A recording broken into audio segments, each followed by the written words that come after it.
Welcome friends, मेरा नाम ओम त्रिपाठी है और आप सभी का स्वागत है मेरे इस चैनल पर। हम लोग फिजिक्स के इम्पोर्टेंट टॉपिक्स मैकेनिक्स में बात कर रहे थे अभी तक motion in a straight line की, जो कि मेरा लास्ट वीडियो था जिसमें हम लोगों ने बात की थी इक्वेशन ऑफ मोशंस और उन्हें डिराइव किया था ग्राफिकल मेथड और कैलकुलस के मेथड से, और हम लोगों ने बात की थी रिलेटिव वेलोसिटीज की। आज का टॉपिक हमारा है मोशन इन अ 2D या motion in a plane and motion in a 3D की बात करेंगे हम लोग।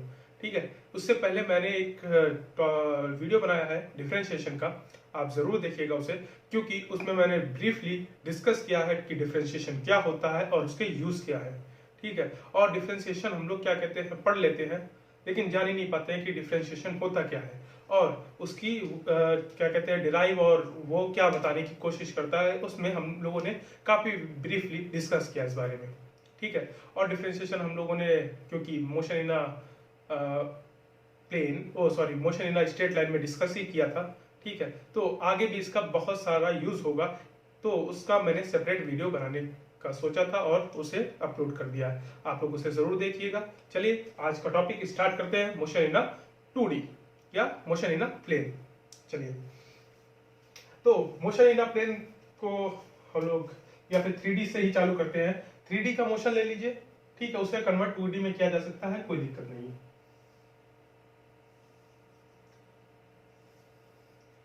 मैं ये कोऑर्डिनेट लेता हूं, coordinate axis X Y Z. Z axis क्योंकि बाहर को होती है, थर्ड जो एक्सिस है हमारी तीनों एक्सिस एक दूसरे के परपेंडिकुलर होती हैं। ठीक है, आप समझ सकते हैं कुछ इस तरीके से कि आप अपने थंब, फर्स्ट फिंगर और मिडिल फिंगर को एक दूसरे के परपेंडिकुलर रख दीजिए इस तरीके से, तो ये जो एक्सिसें बनेंगी ये जो होंगी वो कोऑर्डिनेट एक्सिस को बताएंगी। यहाँ पे फर्स्ट फिंगर आपकी ये बताएगी आपको एक्स एक्सिस, थंब बताएगी वाई एक्सिस, और जो आपकी मिडिल फिंगर है वो बताएगी जेड एक्सिस। क्योंकि ये बाहर को होती है इसीलिए मैंने इसे स्ट्रेट ना ड्रॉ करते हुए इसे थोड़ा सा कर्व में ड्रॉ किया है। चलिए हम लोग एक पॉइंट ले लेते हैं P कुछ यहां पे, ठीक है, और ये पॉइंट को डिफाइन करते हैं कि वो इस तरीके से डिफाइन था कि उसका Z में कुछ पार्ट था, देख सकते हैं आप, कुछ X में पार्ट था और कुछ Y में पार्ट था। ठीक है, तो ये पॉइंट हो गया P और हमने पोजीशन वेक्टर ले लिया एक R जो कि ओरिजिन से था, ओरिजिन टू P की एक लाइन ड्रॉ की वेक्टर फॉर्म में, जो कि पोजीशन वेक्टर कहलाती है। पोजीशन वेक्टर क्या होते हैं? जो वेक्टर ओरिजिन से किसी पॉइंट को डिफाइन करने के लिए जो ड्रॉ किए जाते हैं वो कहलाते हैं पोजीशन वेक्टर। पोजीशन मतलब उस पॉइंट की पोजीशन क्या है, किसके रिस्पेक्ट में, ओरिजिन के, तो वो पोजीशन हो गया, और वेक्टर के फॉर्म में रिप्रेजेंट कर रहे हैं इसलिए पोजीशन वेक्टर। ठीक है, तो पोजीशन वेक्टर लिखा जाता है vector R equal to X I cap plus Y J cap plus Z K cap. ठीक है, ये पोजीशन वेक्टर को हमने डिफाइन कर लिया। ठीक है, ये position vector x I cap plus Y J cap plus Z K cap. X में कितना कंपोनेंट है उसका, ये एक्स बता रहा है, ठीक है, एक्स वाई जेड, उसके एक्स वाई जेड में क्या मैग्नीट्यूड रखा है ये बता रहा है, और आई कैप क्या बता रहा है कि उसकी एक्स एक्सिस है, मतलब यूनिट वेक्टर। आई कैप आप जानते हैं एक्स के लिए जब हम लोग यूनिट वेक्टर की बात करते हैं कि केवल उसकी डायरेक्शन बताए, जो x I cap J cap के कैप क्या होते हैं, जो डायरेक्शन बताते हैं एक्स वाई जेड की रिस्पेक्टिवली, जो डायरेक्शन बताते हैं वो कहलाते हैं यूनिट वेक्टर, और वो है आई कैप जे कैप के कैप डिफाइन करें। इससे पहले वाला आप वीडियो देखेंगे तो आपको जरूर अच्छे से समझ में आएगा। ठीक है, तो हमने ये पोजीशन वेक्टर इसका डिफाइन कर लिया है। ठीक है, अब बात करते हैं इसकी वेलोसिटी की। मान लीजिए पार्टिकल मूव कर रहा था, ठीक है, तो इसकी वेलोसिटी की बात कर लेते हैं। तो वेलोसिटी और कौन सी, एवरेज वेलोसिटी। एवरेज वेलोसिटी की बात कर लेते हैं तो वो क्या हो जाता है v, क्योंकि मैंने यहां पे भी वेक्टर यूज किया है तो v को भी वेलोसिटी क्योंकि वेक्टर होती है तो यहां पे भी हमने v को वेक्टर किसी ट्रीट किया है, और होता क्या है average delta r by delta t, कि t टाइम में आपने कितनी डिस्टेंस का, डेल्टा r क्या बताता है कि आपने चेंज कितना किया है, पोजीशन में कितना चेंज आया है वो डेल्टा r डिफाइन करता है। ठीक है, तो delta r upon delta t, delta R कि आपने एक पॉइंट मान लिया P से Q की ओर चले। ठीक है, P के क्या थे, X comma Y comma Z, और दूसरा मान लेते हैं क्यू क्या थे, एक्स डैश वाई डैश और जेड डैश। ठीक है, ये कंपोनेंट थे और आपने पी से क्यू तक करा, तो डेल्टा आर क्या हो गया, इन दोनों के बीच की डिस्टेंस डेल्टा आर हो जाएगी। ठीक है, जो कि पोजीशन वेक्टर क्यू क्यू की बना रहा हूं मैं, तो डेल्टा आर भी मैं इस तरीके से लूंगा। ठीक है, तो डेल्टा आर क्या हो जाएगा, R2 minus R1 upon T2 minus T1। R2 क्या हो जाएगा, ये वाला जो वेक्टर हो जाएगा ये R1 की Q का जो पोजीशन थी ओरिजिन के रिस्पेक्ट में वो R2 वेक्टर मैंने माना है, पोजीशन वेक्टर माना है, और P की जो डिस्टेंस ओरिजिन से वो R1 पोजीशन वेक्टर माना है। ठीक है, और इन दोनों को जब हम लोग सब्ट्रैक्ट करेंगे तो जो रिजल्टेंट आएगा हमारा, ठीक है, आप देख सकते हैं ये वेक्टर है। आप वेक्टर का वीडियो देखिएगा, दूसरा मेरा वीडियो है, उसमें काफी अच्छे से समझ में आएगा कि रिजल्टेंट कैसे निकलता है। एक वेक्टर ये है, दूसरा ये है, उन दोनों के बीच का रिजल्टेंट निकाल दिया है। ठीक है, तो ये आ गया आपका R2 minus R1 upon T2 minus T1। ठीक है, ये एवरेज वेलोसिटी आपकी आ गई है। इसका भी क्या कहते हैं, इसमें कोई अंतर नहीं है, यूनिट वही है मीटर पर सेकंड। ठीक है, डायमेंशन वही है LT माइनस 1। ठीक है, और ये वेक्टर क्वांटिटी है। बस जो हम लोगों ने मोशन इन स्ट्रेट लाइन में पढ़ा था वहां पे था v equal to x upon T, delta x upon delta T. क्योंकि हम लोग एक स्ट्रेट लाइन की बात कर रहे थे इसीलिए डेल्टा x रख रहे थे, क्योंकि एक ही डायमेंशन की बात कर रहे थे। यहाँ पे 2D है या 3D की बात करें तो वहां पे डेल्टा r यूज कर रहे हैं, जिसमें कि x y z तीनों कंपोनेंट है उसमें। चलिए अब बात कर लेते हैं इंस्टेंटेनियस वेलोसिटी की।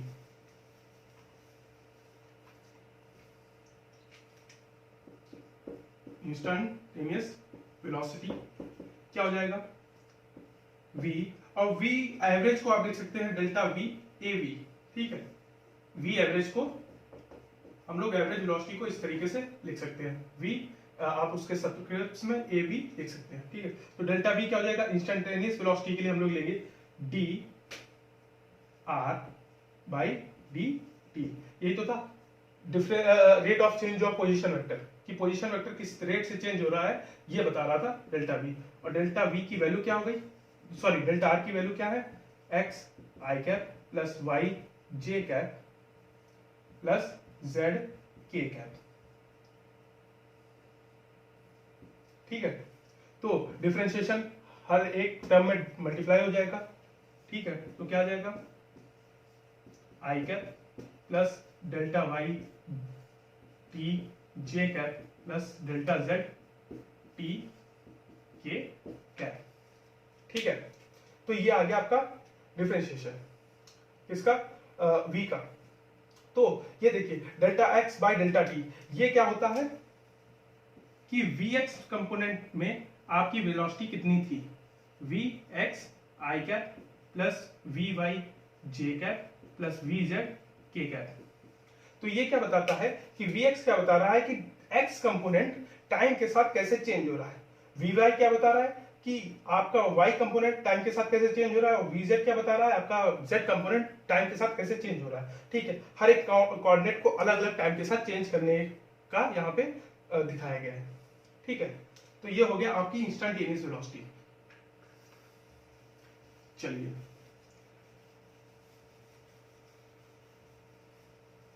तो अब बात आती है एक्सेलरेशन की। पहले तो एवरेज एक्सेलरेशन क्या हो जाएगा, ए बी क्या हो जाएगा, क्या होता है, rate of change of velocity, कि वेलोसिटी किस रेट से चेंज हो रही है अपॉन टाइम में। ठीक है, तो ये क्या हो जाएगा, v2 minus v1 upon t2 minus t1। Average जैसे पहले हम लोगों ने डिफाइन किया था सेम वही, बस वेक्टर वहां पे यूज नहीं किया था, यहाँ पे यूज कर रहे हैं। ठीक है, तो क्योंकि ये वेक्टर क्वांटिटी है इसे वेक्टर में यूज करना जरूरी है। पिछले वीडियो में हम लोगों ने क्या कहते हैं इजीनेस के लिए अपनी इसे वेलोसिटी को वेक्टर नहीं माना था, लेकिन यहाँ पे केस में मान रहा है। ठीक है, यहाँ पे यूज है क्योंकि वहां पे सिर्फ और सिर्फ एक एक्स डायरेक्शन में चल रहा था, एक ही डायमेंशन में चल रहा था, तो हमें डायरेक्शन की ज्यादा जरूरत नहीं थी क्योंकि पता था हमें कि वो प्लस में जाएगा एक्सिस में या माइनस में जाएगा। लेकिन यहाँ पे वेक्टर की जरूरत है क्योंकि वो 3 कोऑर्डिनेट्स में मूव कर रहा है, ठीक है, जो कि अलग अलग होते हैं। चलिए अब इंस्टेंटेनियस की बात कर लेते हैं। इंस्टेंटेनियस एक्सेलरेशन, ठीक है, क्या हो जाएगा, del v by del t, ठीक है। और डेल v अभी हम लोगों ने बताया था कि क्या होता है, vx i cap plus vy j cap plus vz k cap, ठीक है। तो हमने वेक्टर को कंपोनेंट्स उसके फॉर्म में ब्रेक कर दिया और उसका डिफरेंशिएशन, तो क्या हो जाएगा, d by D T of vx i cap plus v del v by del t j cap और del v by del dv z by dt k cap, ठीक है। तो अगर मान लीजिए कि केवल क्या कहते हैं आपके वेलोसिटी जो है x कंपोनेंट में चेंज हो रही है और बाकी के y और z कंपोनेंट चेंज नहीं हो रहे हैं, तो ये क्या हो जाएंगे, जीरो। तो इसका मतलब क्या हो जाएगा, जो एक्सीलरेशन है वो सिर्फ एक डायरेक्शन में लग रहा है। और आपके मान लीजिए 2 कंपोनेंट्स चेंज हो रहे हैं, तो वो क्या कहते हैं, एक्सीलरेशन जो है वो वेक्टर क्वांटिटी हो, वो 2 डायमेंशन में है, मतलब कुछ प्लेन में लग रहा होगा इस तरीके से, ठीक है, जिसमें y कंपोनेंट और x कंपोनेंट और y कंपोनेंट दोनों होंगे, तब ये लग रहा होगा, ठीक है। एक्सीलरेशन अगर एक ही क्या कहते हैं डायमेंशन में है, मतलब एक ही कोऑर्डिनेट में लग रहा है, मान लीजिए x या y या z में, तो बाकी के दोनों क्या हो जाएंगे, जीरो हो जाएंगे। सिर्फ और सिर्फ वही चेंज होगा, बाकी दोनों चेंज नहीं होंगे और दोनों की वैल्यू जीरो हो जाएगी, ठीक है। और आप जानते हैं कि vx हम लोग ये डिफाइन किया था, vx बराबर क्या था, del x by del T, vy बराबर क्या था, del y by del T, और vz बराबर क्या था, del z by del T. तो यहां पे इसको ऊपर लिख लेते हैं,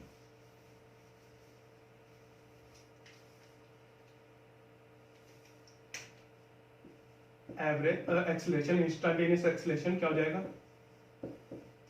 del X by del T I cap plus D by D T D Y by D T of J cap plus D by D T Z T K cap, ठीक है। ये आ गया आपका। और जब डिफरेंशिएशन अब इसके अंदर जाएगा, ठीक है, ब्रैकेट्स के अंदर जाएगा, तो क्या हो जाएगा, D square by D T square x I cap plus D square by D T square J cap plus D square by D T Z के स्क्वायर, ठीक है। ये क्या गया आपका एक्सीलरेशन, इंस्टेंटेनियस एक्सीलरेशन, जो कि पोजीशन वेक्टर के कंपोनेंट्स में दिखाया गया है, ठीक है, कि पोजीशन वेक्टर अगर चेंज हो रहे हैं तो एक्सीलरेशन भी वही चेंज हो रहा होगा। मान लीजिए y कंपोनेंट अगर चेंज ही नहीं हो रहा, ठीक है, तो एक्सीलरेशन जीरो हो जाएगा, वो सॉरी y कंपोनेंट का एक्सीलरेशन जीरो हो जाएगा या z कंपोनेंट का एक्सीलरेशन जीरो हो जाएगा। यहाँ पे सिंगल डिफरेंशिएशन ना होके डबल डिफरेंशिएशन है, मतलब क्या हुआ, आपने x का एक बार डिफरेंशिएशन करेंगे और जो वैल्यू आएगी उसका दोबारा डिफरेंशिएशन करेंगे, तब आपको ये क्वांटिटी एक्सीलरेशन मिलेगा, ठीक है। ये चीज हो गई। चलिए इंस्टेंट, अब वेलोसिटी, जब क्या कहते हैं हम लोगों ने वेलोसिटी, एक्सीलरेशन और पोजीशन वेक्टर हम लोगों ने 3D में पढ़ लिया है, तो हम लोगों का 2D में काफी आसान हो जाता है कि थर्ड जो z कंपोनेंट है वहां पे जीरो आप रख दीजिए, ठीक है, पोजीशन में भी, वेलोसिटी में भी और एक्सीलरेशन में भी, तो आपको सिर्फ और सिर्फ 2D का मिल जाएगा, ठीक है। इसीलिए 3D पढ़ने के बाद 2D आसान हो जाता है, क्योंकि आपको z कंपोनेंट सिर्फ और सिर्फ जीरो रखना पड़ता है, बाकी का सेम रहता है।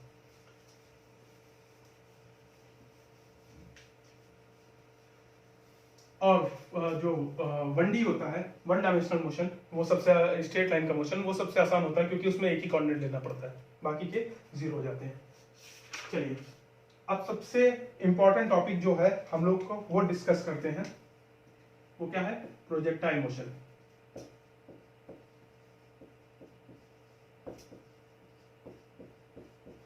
प्रोजेक्टाइल मोशन, चलिए पहले तो हम लोग ग्राफ, एक फिगर बना लेते हैं।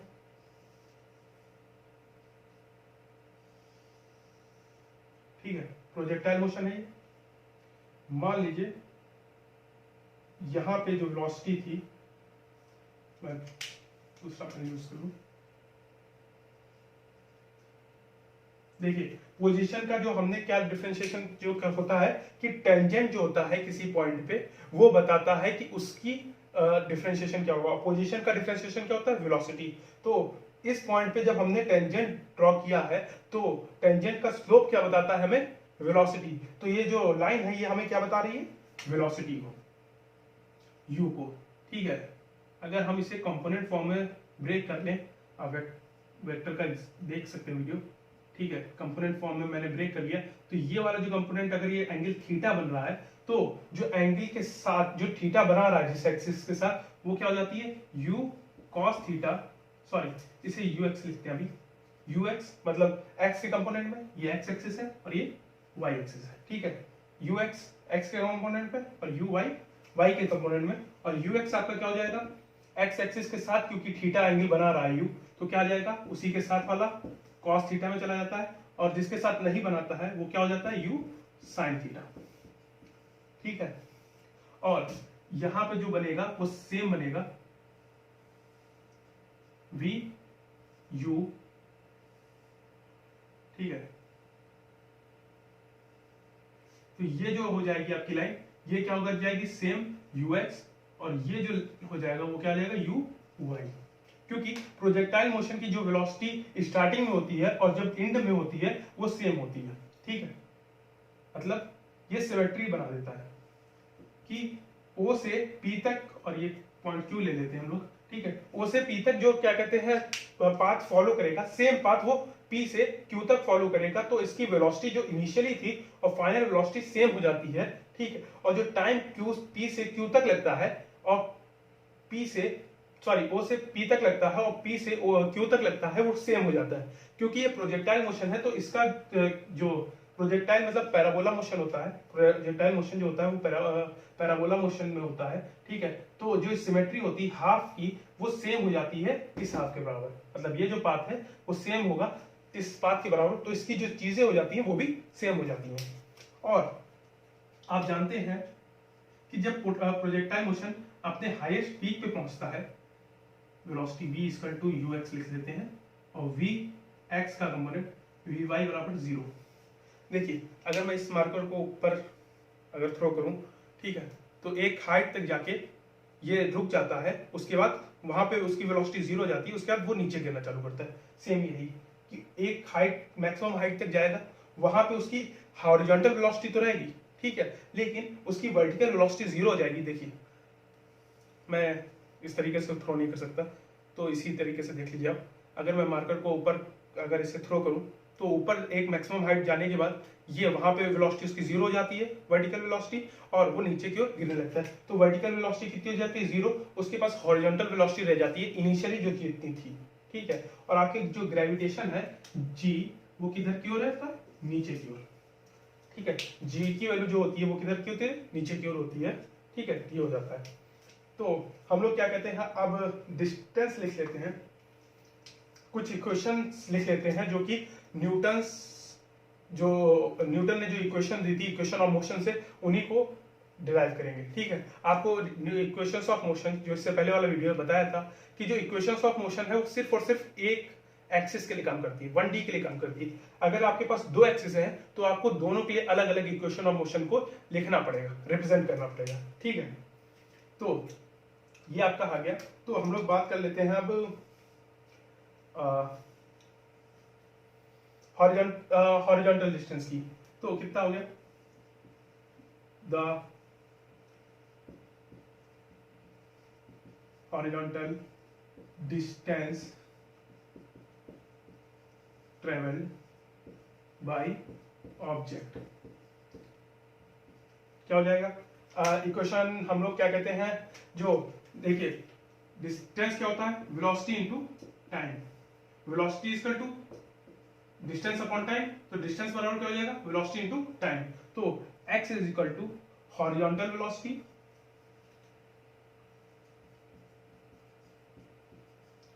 Velocity into total time flight का, जो कि कैपिटल टी में मान लेता हूँ। टोटल टाइम ऑफ फ्लाइट मतलब ओ से क्यू तक जाने में जितना भी टाइम लगा वो टी मान लेते हैं।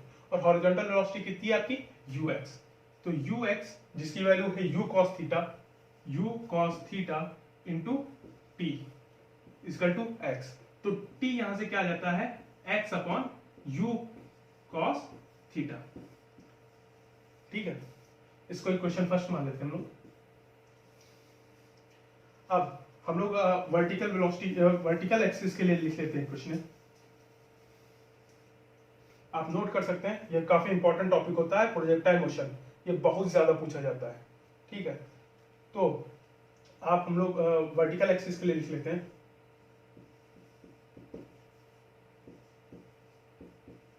इक्वेशन, ठीक है, डायरेक्ट मैं कर रहा हूं। तो क्या हो जाएगा, y is equal to vertical velocity. Actually हम लोग यहाँ पे क्या कहते हैं, अब देखिए डिस्टेंस, वो velocity is equal to distance upon time, लेकिन हमारी क्या कहते हैं gravitation G, gravity due to acceleration, वो acceleration due to gravity, sorry, G is equal to acceleration due to gravity, मतलब ग्रेविटी जो एक्सीलरेशन लगा रही है वो होता है। ठीक है, तो y कंपोनेंट में आपका एक एक्सीलरेशन है, हॉरिजॉन्टल कंपोनेंट में कोई एक्सीलरेशन नहीं होता। ठीक है, वर्टिकल कंपोनेंट में लेकिन एक्सीलरेशन होता है जी। इसीलिए हम लोग न्यूटन की सेकंड इक्वेशन को लिखते हैं, जो कि होती है s is equal to U T plus half A T square, और क्योंकि हम लोग y के लिए लिख रहे हैं तो एस वाई हर जगह y कर देते हैं। ठीक है, और ए वाई की वैल्यू क्या हो जाएगी आपकी, माइनस का जी, क्योंकि वेलोसिटी अगर हम लोग अप साइड प्लस की ले रहे हैं, क्योंकि ये अप डायरेक्शन है तो प्लस की हो गई, तो जी जो हो जाएगा वो आपका किस साइड है, नीचे की ओर है, तो वेलोसिटी के जो अपोजिट डायरेक्शन है, एक प्लस में हो जाएगी तो दूसरी किस में हो जाएगी, माइनस में। ठीक है, तो जो आपकी जो ए वाई आ जाएगा वो क्या आ जाएगा, माइनस का जी, तो आपकी क्या आ जाएगी, Y is equal to U Y की value U sine theta into T, simple सा टी, माइनस, क्योंकि माइनस का जी प्लस से मल्टीप्लाई होगा तो माइनस बन जाएगा minus half G T square. ठीक है, तो आपकी ये क्या कहते हैं, दो इक्वेशन है, पहली वाली आ गई थी और ये दूसरी वाली इक्वेशन आ गई, जो ये रिप्रेजेंट कर रही है आपकी वेलोसिटी को, ओ सॉरी वाई एक्सिस में आपके कोऑर्डिनेट्स को रिप्रेजेंट कर रही है। चलिए अब हम लोग मेन चीजों को डिफाइन और फाइंड करना चालू करते हैं। जैसे कि प्रोजेक्टाइल मोशन में तीन चीजें पूछी जाती है कि फ्लाइट ऑफ टाइम, कितना टाइम लगेगा, ओ से क्यू तक जाने में कितना टाइम लगेगा। ठीक है, दूसरी हाइट, कितनी वो हाइट कवर करेगा, मान लीजिए आर से पी तक कितनी हाइट थी, मैक्सिमम हाइट कितनी ऑब्टेन कर सकता है ये। ठीक है, और तीसरी क्या होगी कि आपकी क्या कहते हैं रेंज, ओ से क्यू तक की डिस्टेंस क्या कहलाती है, रेंज। ठीक है, इसे आर से डिनोट करते हैं, तो इसे मैं आर से नहीं डिनोट करूंगा, इसे करेंगे ए से डिनोट। ठीक है, इस पॉइंट को, और ये जो ए से पी तक की जो हाइट है, ए से पी तक की हाइट जो क्या कहलाएगी, एच। ठीक है, तो हमें तीन चीजें फाइंड करनी है, एक तो टाइम कितना लगेगा, दूसरी हाइट और तीसरी रेंज। तो सबसे पहले टाइम से चालू करते हैं, टाइम ऑफ फ्लाइट।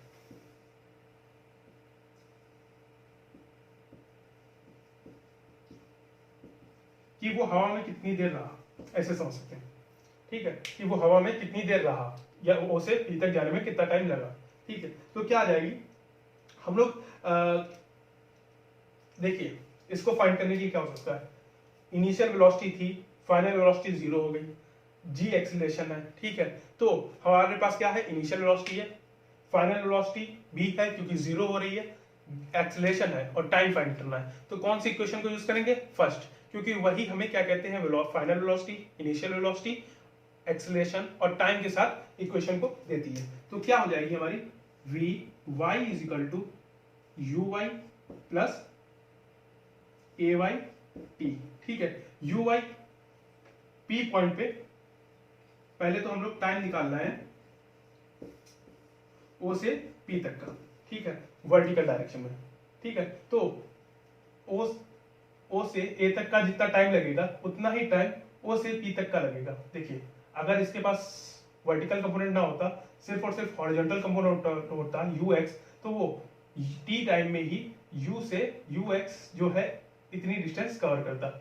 अगर उसके पास वर्टिकल कंपोनेंट भी है तो उसने एक, देखिए, वेलोसिटी कंपोनेंट बन के कुछ इस तरीके से बनाएगा, और क्योंकि ग्रेविटेशन नीचे की ओर है तो उसका जो वर्टिकल वेलोसिटी है वो जीरो हो जाएगी, क्योंकि ग्रेविटी नीचे की ओर है, ठीक है, तो जो ऊपर की ओर जो चीजें जा रही है उसकी वो वेलोसिटी कम करता रहता है, ठीक है, ऊपर की ओर जाते जाते वो जीरो हो जाती है, फिर से वो ग्रेविटी नीचे की ओर अट्रैक्ट कर लेती है, ठीक है। तो यहां से यहां तक के जाने में उसकी वेलोसिटी कितनी हो जाएगी, final velocity zero, P point पे, तो ये जीरो हो जाएगी।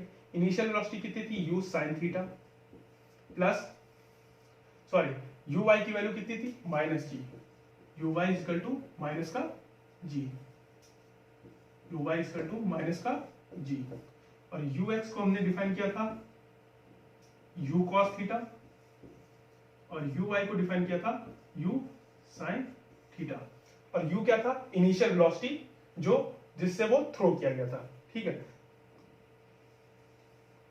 You sine theta plus, sorry, minus का plus minus G into T, तो क्या आ जाएगा, zero equal to U sine theta minus G T, और ये माइनस का है दूसरी साइड जाएगा तो प्लस का हो जाएगा, तो जी टी बराबर क्या हो जाएगा, यू साइन थीटा, और ये क्या हो जाएगा, यू साइन थीटा अपॉन जी, ठीक है। ये अभी तक का टाइम कहां से आया, यू से ओ से पी तक जाने में जो टाइम लगा, क्योंकि ये सिमेट्रिक होता है, मतलब जो पाथ ये है ओ से पी तक का, वही पाथ पी से क्यू तक का रहता है, तो ये दोनों चीजें सेम रहती हैं, इसीलिए जो ये टाइम है ये ट्वाइस हो जाएगा, मतलब ओ से पी तक का जितना टाइम लगा उतना ही टाइम पी से क्यू तक का लगेगा, तो ये दोनों टाइम सेम हो गए तो ऐड कर देंगे तो ट्वाइस हो जाएगा ये टाइम।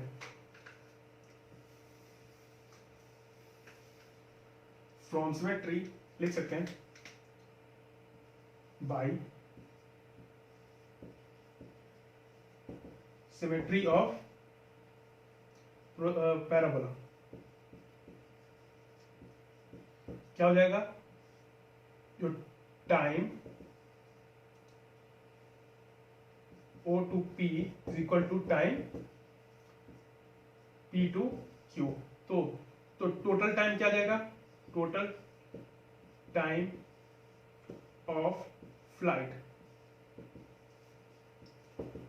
क्या कर सकते हैं, capital T is equal to क्या आ जाएगा, T O से P तक का जितना लगा और T P से Q तक का, ठीक है, और क्योंकि ये बराबर थे तो ये क्या हो जाएगा, ओ पी, तो ये कितना हो जाएगा, 2 पी ओ, और जिसकी वैल्यू थी t इज इक्वल टू, इसकी वैल्यू कितनी थी, 2 यू साइन थीटा अपॉन जी, ठीक है, तो ये आपकी आ गया टाइम ऑफ फ्लाइट, ठीक है। इसे साइड में हम लोग नोट कर लेते हैं, यहाँ पे t is equal to U sine theta, sorry 2 U sine theta upon G. चलिए, अगर आपको कोई भी डाउट हो या क्वेरी आ रही हो तो आप कमेंट्स में जरूर लिखिएगा, मैं उसे सॉल्व करने की पूरी कोशिश करूंगा, ठीक है। इसकी कोई दिक्कत नहीं है कि क्या कहते हैं इसे बताया नहीं जाएगा, आपको समझ में आना चाहिए, किसी तरीके से समझ में आए, बस समझ में आना चाहिए, ठीक है। चलिए अब बात कर लेते हैं हाइट ऑफ प्रोजेक्टाइल, ये हाइट कितनी होगी, ठीक है, हाइट ऑफ प्रोजेक्टाइल कि मैक्सिमम हाइट उसने कितनी अटेंड की, मतलब वो कितनी ऊपर तक गया, ठीक है, कितनी ऊपर तक गया, तो मैक्सिमम हाइट कितनी हो जाएगी। तो हम लोगों के लिए क्या है, इनिशियल वेलोसिटी है, फाइनल वेलोसिटी है, ठीक है, एक्सीलरेशन है, और हमें डिस्टेंस निकालनी है, ठीक है, v है, u है, a है, हमें s फाइंड करना है, तो कौन सी इक्वेशन लगाएंगे, थर्ड, क्योंकि वही है जो चारों चीजों को प्रोवाइड कराता है। तो हम लोग लिख सकते हैं, पहले तो इक्वेशन लिख लेते हैं, v, इक्वेशन लिख लेते हैं यहीं पे, v y का square plus U Y plus 2GY S या एच, क्योंकि हम लोग एच मान रहे हैं, या फिर कैपिटल एच मान सकते हैं आप। हाइट के लिए मैं कैपिटल एच यूज कर रहा हूँ, ठीक है, हाइट ही बतानी है ना। और वाई डायरेक्शन में है तो वाई की क्या ले लिए, इसकी हाइट कितनी होगी, एच, ठीक है। तो यू वाई कितना है, 0 है, वी वाई 0 हो गया, यू वाई कितना है, यू साइन थीटा का स्क्वायर प्लस 2 यू वाई की value minus G into H, ठीक है। ये माइनस में है, इस साइड आएगा तो प्लस का हो जाएगा, तो क्या आ जाएगा 2GH बराबर क्या आ जाएगा, ब्रैकेट के बाहर स्क्वायर है तो दोनों में स्क्वायर हो जाएगा, जैसे कि ए बी का होल स्क्वायर अगर है तो क्या हो जाएगा ए स्क्वायर बी स्क्वायर, ठीक है। दोनों के साथ स्क्वायर अलग अलग हो जाता है, ठीक है, ये मल्टीप्लिकेशन का रूल होता है। तो U square sine square theta, तो क्या आ जाएगा h equal to U square sine square theta, 2g multiply कर रहा है तो उस साइड में क्या करेगा, डिवाइड, ठीक है। जो हमारी ये अब आ गई हाइट, ये क्या है, हाइट ऑफ प्रोजेक्टाइल, कि मैक्सिमम हाइट कितनी अटेंड करेगा वो, वाई डायरेक्शन में वो कितना मैक्सिमम जा सकता है, वो ये आ गई, ठीक है। अब अगला जो हम लोगों को करना है वो है, अब हमें टाइम पता चल गया, ठीक है, इसे भी साइड में नोट कर लेते हैं।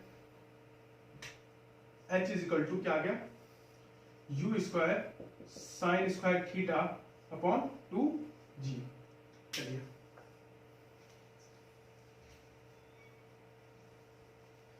अब हमें क्या दो चीजें पता चल गई, टाइम फ्लाइट का कितना लगा और हमारी हाइट आ गई प्रोजेक्टाइल मोशन की। अब रेंज बता देनी है, रेंज की ओ से क्यू तक की रेंज डिस्टेंस कितनी होगी। तो डिस्टेंस के लिए सिंपल सा फॉर्मूला, क्योंकि इसमें एक्सेलरेशन नहीं है, ठीक है, तो सिंपल सा जो हो जाएगा क्या हो जाएगा, r is equal to horizontal velocity ही सिर्फ s में है, ठीक है। इस O से P Q तक का टाइम कितना लगा, वही टाइम लगेगा जो फ्लाइट टोटल फ्लाइट के दौरान लगा, ठीक है, वही तो लगेगा, क्योंकि O से Q तक जाने में वही टाइम लगेगा जो अगर क्या कहते हैं जो प्रोजेक्टाइल मोशन का लगा, ठीक है। तो टोटल टाइम क्या हो जाएगा, कैपिटल T, ठीक। और हमारे पास हॉरिजॉन्टल वेलोसिटी में कोई भी एक्सेलरेशन नहीं है, तो हम लोगों डायरेक्ट लिख सकते हैं कि horizontal velocity into time equal to क्या आ जाएगा, रेंज, कितनी डिस्प्लेसमेंट उसने कवर की। तो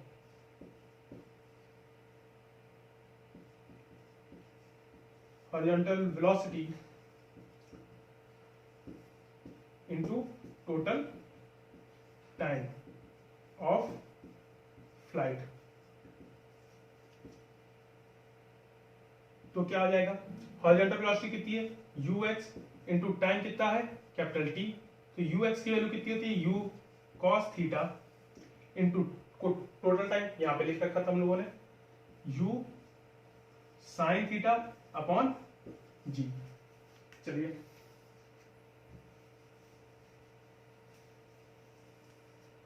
तो u इंटू यू क्या आ जाएगा, u स्क्वायर और 2 बाहर है तो 2u square cos square theta sin square theta upon g, क्या आ गई, रेंज।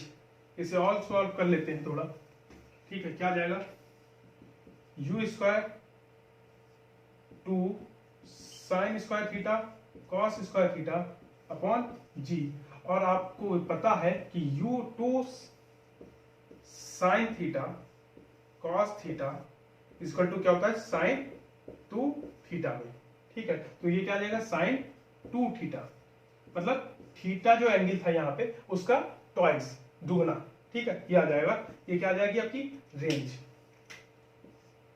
ठीक है।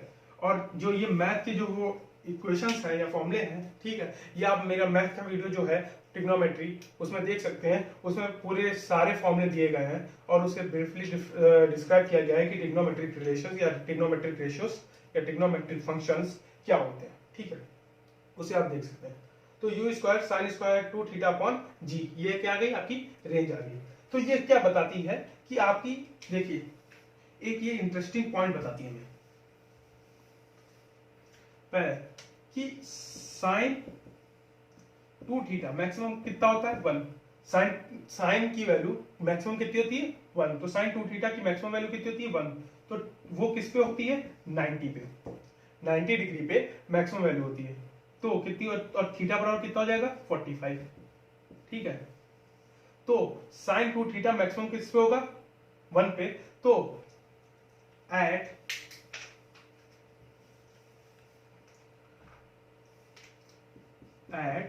थीटा इक्वल टू 45 जो रेंज आएगी आपकी वो मैक्सिमम रेंज आएगी, आर मैक्स मतलब मैक्सिमम रेंज कितनी कवर कर सकता है वो क्या आ जाएगी U square upon 2g, sorry G, U square upon 2g, ये आपकी मैक्सिमम रेंज आ जाएगी कि कितनी वो मैक्सिमम रेंज कवर कर सकता है। आप अगर किसी चीज को आपको क्या कहते हैं मैक्सिमम रेंज प्रोवाइड करानी है, तो मतलब कितनी वो मैक्सिमम डिस्टेंस कवर कर सकता है हॉरिजॉन्टली, तो आपको करना क्या पड़ेगा कि आपको 45 एंगल पे जब आप किसी चीज को थ्रो करेंगे तो आपकी क्या करेगी मैक्सिमम रेंज करेगी। जैसे कि हम लोग फुटबॉल जब खेलते हैं तब अगर आपको जो डिस्टेंस कवर करानी होती है तो एग्जैक्टली 45 पे जब हिट करते हैं फुटबॉल को तो क्या होता है कि वो मैक्सिमम डिस्टेंस ट्रेवल कर जाती है, ठीक है। तो जब मैक्सिमम डिस्टेंस किस पे रेंज जो होगी वो किस पे होगी 45 डिग्री एंगल पे होगी, ठीक है। वो क्या हो जाएगी यू स्क्वायर अपॉन जी, ठीक है, ये रेंज आ जाती है, ठीक है। इसी के साथ आपका जो प्रोजेक्टाइल मोशन है वो एंड होता है और जो मोशन इन 2D और मोशन इन 3D का जो टॉपिक है वो भी एंड होता है, ठीक है। मैं आशा करता हूँ आप सभी को ये समझ में आया होगा और कोई भी क्वेरी और डाउट के लिए आप इस वीडियो के कमेंट्स में लिख सकते हैं, जो भी आपके डाउट हो मैं उससे पूरा ट्राई करूंगा सॉल्व करने का, ठीक है। और अगर पूरी की पूरी अगर दूसरी वीडियो बनानी पड़े तो उस पर की भी कोई दिक्कत नहीं है, ठीक है, लेकिन आप सभी को समझ में आना चाहिए, ये ज़रूरी है, ठीक है। अगर आपको ये वीडियो अच्छा लगा हो तो लाइक कमेंट शेयर ज़रूर करिएगा और चैनल को अभी तक सब्सक्राइब नहीं किया है तो प्लीज़ सब्सक्राइब ज़रूर कीजिएगा। Thank you so much.